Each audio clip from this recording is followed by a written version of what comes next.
Witajcie w kolejnym rankingu na kanale Ski Jumping TV. Dzisiaj przygotowałem dla Was ranking 10 najlepszych outsiderów w historii skoków. W opisie filmu znajdują się dokładne kryteria, według których wybierałem kraje, które można zaliczyć do tego grona. Mówiąc krótko, do rankingu nie liczą się reprezentanci państw, które kiedykolwiek stały na podium Pucharu Narodów lub znajdowały się w top 6 Pucharu Narodów w XXI wieku. Widzicie teraz na ekranie, które państwa nie będą więc brały udziału w tym rankingu. Dodatkowo uwzględnia on jedynie erę Pucharu Świata, ponieważ praktycznie od początku XX wieku aż do lat 60. jedną z czołowych reprezentacji w skokach była Szwecja, która dzisiaj idealnie wpisuje się w rolę outsidera. Gdybym uwzględniał w rankingu tamte lata, to reprezentanci Szwecji kompletnie by ten ranking zdominowali, a to zupełnie mijałoby się z celem.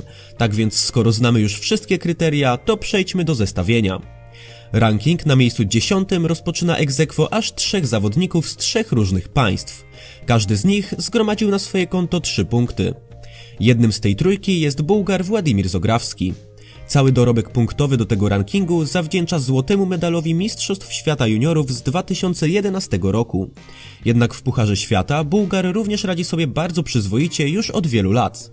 Do drugiej serii zmagań elity wchodził ponad 60 razy w swojej karierze, z czego 3-krotnie kończył zawody w czołowej dziesiątce. Jego najlepszym miejscem w karierze jest 6. pozycja wywalczona w Kusamo w 2018 roku. Jest on również jedynym Bułgarem w historii, który stał na podium podczas zawodów najwyższej rangi. Miało to miejsce podczas letniego Grand Prix w Szczuczyńsku w 2021 roku oraz w Rasznowie w 2022. W obu przypadkach zajął 3. miejsce. Kolejny skoczek z 10. miejsca to Virginio Lunardi reprezentujący Włochy. Również zgromadził 3 punkty, które podobnie jak Zograwski zdobył dzięki złotemu medalowi Mistrzostw Świata Juniorów w 1986 roku. Lunardi prezentował się jednak bardzo dobrze również w Pucharze Świata, ponieważ 4 razy w swojej karierze kończył poszczególne konkursy na podium. Trzecim skoczkiem z miejsca 10 jest Francuz Nicolas Desem. Jest on wicemistrzem świata juniorów z 1994 roku. W Pucharze Świata radził sobie bardzo dobrze, wygrywając w swojej karierze 1 konkurs i 2-krotnie zajmując miejsca na podium. Najlepsze wyniki notował w latach 90., a karierę sportową zakończył po sezonie 2005-2006. Przechodzimy teraz na miejsce 8, gdzie gościmy 2 zawodników. Każdy z nich zgromadził 4 punkty. Pierwszym jest Słowak Martin Szwagerko. Przez znaczną część swojej kariery reprezentował on Czechosłowację, jednak ze względu na miejsce urodzenia i zamieszkania, po jej rozpadzie został przedstawicielem Słowacji. Szwagerko jest mistrzem świata juniorów z 1984 roku. Ma na swoim koncie 1 zwycięstwo w zawodach Pucharu Świata oraz 2 konkursy zakończone na podium. Drugim skoczkiem z 8. miejsca jest drugi w tym zestawieniu Francuz, czyli Didier Mollard. Francuz ma na swoim koncie 2. miejsce w klasyfikacji Pucharu Świata w lotach z sezonu 1992-93. Ponadto 6-krotnie stawał na podium konkursów Pucharu Świata, jednak ani razu nie udało mu się wygrać. Przechodzimy już na miejsce 7, gdzie tym razem sklasyfikowany został tylko 1 zawodnik. Z dorobkiem 5 punktów znalazł się reprezentant Szwecji Staffan Tallberg. Jest on wicemistrzem oraz brązowym medalistą Mistrzostw Świata Juniorów. W Pucharze Świata radził sobie bardzo przyzwoicie, wygrywając 1 konkurs i 7-krotnie stając na podium. Na miejscu 6 mamy drugiego w tym zestawieniu reprezentanta Włoch, którym jest Massimo Rigoni. Zgromadził 6 punktów. Rigoni jest zwycięzcą turnieju szwajcarskiego z sezonu 1981-82. 5-krotnie w swojej karierze stawał na podium konkursów Pucharu Świata, jednak ani razu nie wygrywał pojedynczych zawodów. Miejsce 5 w naszym rankingu zajął Amerykanin Mike Holland. Zajął on 2. miejsce w klasyfikacji Pucharu Świata w lotach za sezon 1988-89. Był również 2. podczas tygodnia lotów narciarskich w tym samym sezonie. Wygrał w swojej karierze 1 konkurs Pucharu Świata i 4-krotnie stawał na podium. Pora na miejsce 4.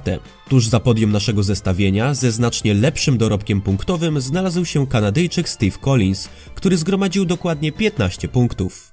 Collins jest złotym i brązowym medalistą Mistrzostw Świata Juniorów. W 1980 roku został zwycięzcą tygodnia lotów narciarskich i w tym samym roku został najmłodszym zwycięzcą zawodów Pucharu Świata, czego dokonał w wieku zaledwie 15 lat. Był to jednak jedyny wygrany konkurs w karierze Kanadyjczyka. Na podium poszczególnych konkursów stał natomiast 3-krotnie. Nadszedł czas na podium naszego rankingu, gdzie różnice punktowe są już znacznie większe. Na miejscu trzecim gościmy już trzeciego reprezentanta Włoch, którym jest dobrze znany Roberto Ceccon. Zgromadził do rankingu 27 punktów. Ceccon zajmował drugie miejsce w całym Pucharze Świata w sezonie 1994-95. Dwukrotnie był trzeci w Pucharze Świata w lotach. Zdobył 2 brązowe medale Mistrzostw Świata w lotach narciarskich oraz srebrny medal Mistrzostw Świata juniorów. Ceccon wygrywał 6 konkursów Pucharu Świata i 17 razy stawał na podium. Na miejscu drugim znalazł się jedyny w tym zestawieniu zdobywca kryształowej kuli oraz drugi reprezentant Szwecji, czyli Jan Bocklew. Udało mu się zdobyć 38 punktów. Tak jak już wspomniałem, największym osiągnięciem Bocklewa jest kryształowa kula za sezon 1988-89. Został w ten sposób pierwszym zwycięzcą Pucharu Świata skaczącym stylem V i dokonał tego na 3 lata przed oficjalnym wprowadzeniem tego stylu. W tym samym sezonie został sklasyfikowany na 3. miejscu w Pucharze Świata w lotach. Wygrywał 5 konkursów Pucharu Świata i 11 razy stawał na podium.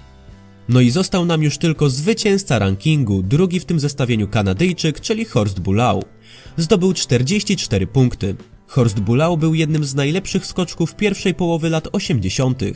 Zajmował drugie oraz dwukrotnie trzecie miejsce w Pucharze Świata.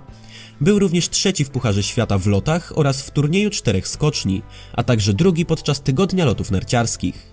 Jest on także mistrzem świata juniorów. Wygrywał aż 13 konkursów Pucharu Świata i 28 razy stawał na podium.